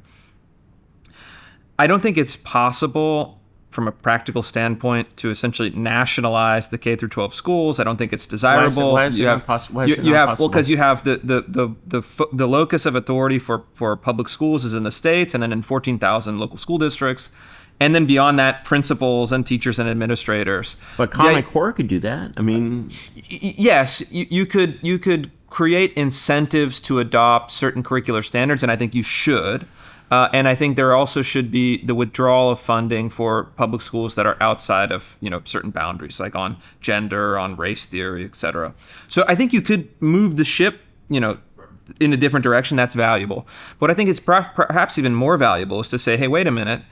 If the Department of Education is granting $10 billion a year to education, research, and initiatives, why doesn't Patrick have $10 million a year for the next 4 years? Yeah, that's why I asked myself. Why doesn't but why doesn't Hillsdale get 100? Well, Hillsdale wouldn't accept Hillsdale it. Wouldn't take it. But why doesn't the Hamilton Center at University of Florida not get a $500 million federal grant? Why not create a national academy? That's been floated, All right, good. Talk about that this afternoon. Yeah, then. well, that was actually floated by George Washington. Yes, exactly. Yeah. So we love our founding fathers. It's a proposal that has been stalled for quite some time. But I think the point is, if you want to create an elite culture, you have to create elite institutions as an alternative, and part of an elite institution is money. And so it's one thing to have a kind of a great books program that is really great, that is really small, that is operating at the University of Tulsa or whatever. Like, okay, fine, yeah, you'll have 15 students and it's great and all is well and good. But if you have something that has the prestige of a massive infusion of cash, where you could buy talent, you could pay teachers $250,000 a year. You could have a journal that is designed that has an aesthetic value that doesn't look like it's some junk newsletter from the 80s. All of those things could happen. I think the limitation right now is actually not money. The federal government has plenty of money. The limitation is actually, again, us. Is talent. But I think if I were the education secretary. Okay, let's make it happen. And I'm not, not this round. But I think that would be the primary problem, is to say, where is a good place to put this money? And can conservatives create enough good places to put this money where we could actually distribute it? The libs, as bad as they are, they're good at it. They're very, very good at it. I could spend $1 billion on kind of legitimate left-wing organizations, probably thinking about it for a day. For conservatives, it gets a little harder. Well, this leads that's us, the core of it. That's the core of it. That's the core of our problem. This leads us to a question which we talked about, the donor question, because essentially, when the liberals basically started redirecting these huge troughs of money in the direction of their pet initiatives in the 30s, they had already been building up their donor machine for 30 years before that. And so essentially, this is the big problem. This is everywhere in DC you go, they're just basically okay, we could actually spend this money, but we don't have anything legitimate to spend it on. And that basically goes into the definition of legitimate, which is a very, very interesting question, which is basically, the other name that we haven't heard mentioned here is Napoleon. And if you're basically like, what would Napoleon do? First of all, Napoleon had a very clear answer to the Talos question. His answer was the career open to talents. He's basically like, actually, when you work for Napoleonic France, and France today is still very much Napoleonic France in a lot of ways. When you work for Napoleon, I don't care what your ideology is, because you actually work for Napoleon. I don't care if you were a Jacobin, a royalist, whatever. Basically, you're running this top-down. I mean, Napoleon is really a startup CEO. He's just like exactly a Silicon Valley CEO. And so the question of what would a Silicon Valley CEO do with power over Washington is like, look at Napoleon. So the problem is we want... No. This is the fatal conceit. This is the fatal conceit. This is the fatal conceit. There is no Silicon Valley CEO that has the political intuition and talent of Napoleon. And the one Silicon Valley CEO who might have been amenable to our way of thinking is a guy who actually was co-president for about 15 minutes, and it did not work well. He's now, according to the Gallup polls, the least popular public figure in America. I mean, politicians in a post-mass media environment, they live or die on popularity, and to exercise power, they have to maintain it. The question, people say, we need the old school kind of conservative. We need a businessman in Washington. It's like, no, we've got one after a fashion. Would be a great president of the United States. No, but we elect a president for 4 years, and at a certain point, we have term limits. Trump doesn't need to do anything about popularity right now, and when we're talking about an executive agency, a lot of presidents wind up in that situation. The problem, I think, is something Patrick mentioned earlier, and I think I disagree with Patrick on this. Patrick says we've become ever more a nation. I think that's true as a constitutional matter in terms of the amount of respect that is given the constitutional prerogatives of the states. I think it's false as a social matter.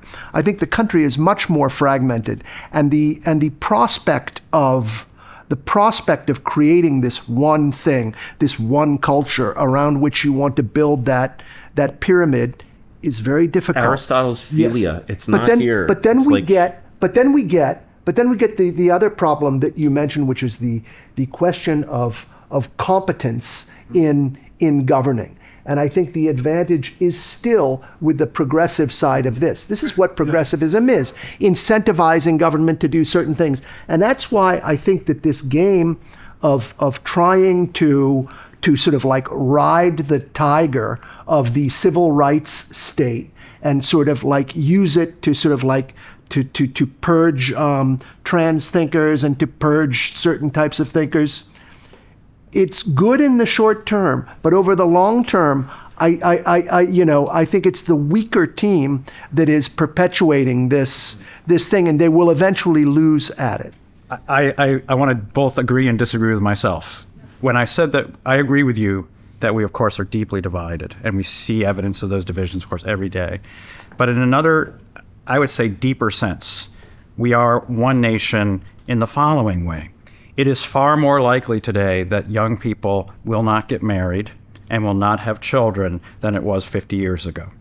We are becoming one nation. It doesn't matter whether it matters somewhat if you're a conservative or a liberal, where young people are far less likely to be able to own a home, to feel that sense of stability, to feel the sense that they're invested in their communities, that the future will matter because their future will be their children. We are far more influenced by a very toxic kind of media environment that appeals to hedonism, appeals to, of course, the kind of pornographic. In these deeply formative senses, we're one country in the same way we might have been one country in the 1950s with a very different set of cultural values. And in this way, I would like to say, I would like for us to be a very different one country.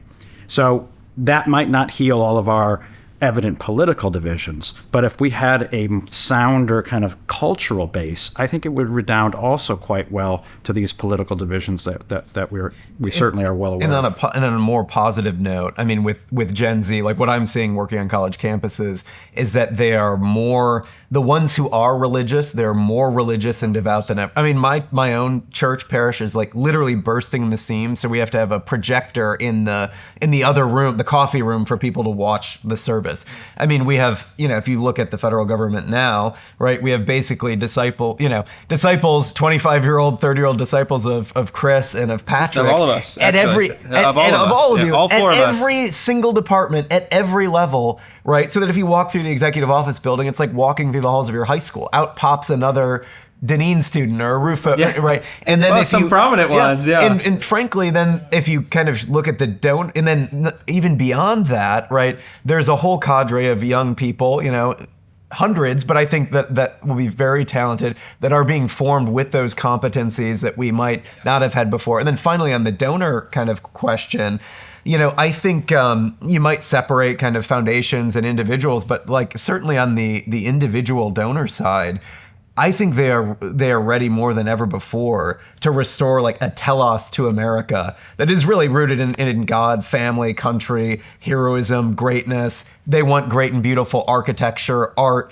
They want the institutions of learning to inculcate virtue. Like the appetite is there because they realize it's all broken. And so, anyways, I'm enthusiastic about the future. I think it could be messy getting there, but I think what's happening here will lay that course. I think the donor question too. Look, donors don't know what they want until you tell them what they want. They have to be led. Yeah. I mean, really, truly. And so I think that donors are people. Conservative donors have made their money in industry and technology and other pursuits. This is almost always a second career, a hobby, or a legacy building activity for them. Ones of high capacity, most often, and I think that they are more open than they were in the past. But again, we have to provide. Like, you have to go in with the pitch that is going to get the $10 million check to do some great project, and I think people are willing to be inspired. But the limitation, again, is not money, paradoxically. Yeah. And interestingly, like Chris alone, like as an individual, and I don't say this to flatter you, has probably accomplished more in a span of 4 years than almost $1 billion spent on conservative institutions in a period of 30 years. I think it's actually because I learned something, in part, the donor question, as I've answered it for myself, which is idiosyncratic, is I actually had a number of people who tried to offer me the proverbial $10 million check, and I said no in each instance because I realized some of us are good at certain things. I am actually a terrible manager. I don't want to be doing payroll and HR and fundraising, and I really like the little team that I have, and so I have a number of very generous small donors to my own shop that I run with just a few people, and I think the internet is the great leverage point. And communicating ideas in a way that is not hampered by an institutional, strictures, can be very powerful, very effective. We can move things through that influence, and so we all have to figure out where we fit in. Like there are, you wrote a great book to help us understand where we are in a historical moment. Patrick gives us a deep sense because he has the luxury of studying philosophy of. Why are we doing this? Where are we going? What values could replace the current nihilistic values? Curtis has the technological expertise, which is and really a kind of cantankerous personality that is never satisfied with what anyone else is doing. That challenges us all to think 100x or 10x, even if some of it's a little out there. And I think what I'm good at is I'm good at, in a sense, what is propaganda, the propagation of ideas in popular discourse, moving public opinion, working with pragmatic decision makers. And then we have to have all of these things at coming together. And then we have to have the second stage is having the institutions provide that broader support. And have ISI man the pipeline of talent from the universities. To your and remember, Chris mentioned something really important, that public opinion is not, democracy wants us to think of public opinion as an unmoved mover. Public opinion is not an unmoved mover. Leaders create public opinion. They don't follow public opinion. And this is why, repealing the affirmative action, executive order, which would have been just like the most hugest scandal ever in 2020, now is just like people barely even notice, right? And that too could be 10x. Look, I think now is an exciting, open and creative time, and I'm just glad to sit with everyone, and we all have strong opinions, agreements, disagreements, but I get the sense that we're all moving generally in the same direction. And it does feel like a gold rush scenario for people that are working in the intellectual world, the political world. Everyone is trying to figure out what comes next and what tools that will help us get there. And so to me, it's very exciting and is a distinction from what was in retrospect, a very stale time in politics. And so, great. I think this kind of conversation is also very important because we can hash out the ideas amongst ourselves. And at this point, in my opinion is, we had the big debate with the left between 2020 and 2024. I think we've effectively won that debate. It doesn't really yield a kind of marginal benefit to continue the debate. The real interesting debate is within the right, within our coalition. And so that to me is fun and challenging, and enjoyed it. Thanks for watching this episode of Project Cosmos, Conversations on the Future of Civilization. If you'd like more content, please like and subscribe to our YouTube channel or visit isi.org for more ways to get involved.